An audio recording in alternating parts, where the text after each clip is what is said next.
Papi, saan galing ang gulay natin? Sa farm, bakit? Ang dumi, ano? Kasi pagkaan, diretso niyan sa jeep makadalhin sa palengke. Tapos sa palengke, nilalangaw pa to at hinahawak-hawakan. Talaga? Tapos kakainin natin to?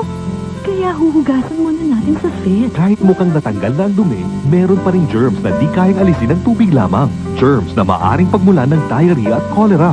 Kaya ipinakikilala bagong Fit Fruit and Vegetable Rinse. Accepted ng Philippine Society for Microbiology at Nutrition Foundation of the Philippines. Pag hinalo ang Fit sa tubig at ibinabad ang prutas at gulay, tinatanggal ng Fit ang higit sa 99% ng germs at mga dumi na di kaya ng tubig lang. Ang Fit ay gawa sa sangkap na natural o nasa pagkain, kaya safe gamitin. O diba ang linis? Oo nga, at mukhang mas clean. Kain na tayo, Mami. Fit Fruit and Vegetable Rinse dahil mabuti na ang sigurado.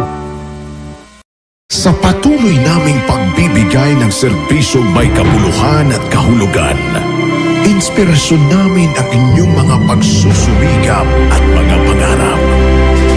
Isinasapuso namin ang bawat gawain.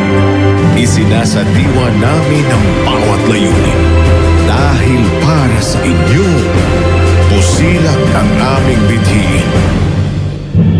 Kasama ninyo ang brigada sa isang paglalakbay tungo sa tunay na pagpapago ng sambayanan at sa pag-angat ng bawat pamilyang Pilipino. Brigada, in the heart of changed lives. This is 105.1 Brigada News FM Manila, the Music and News Authority.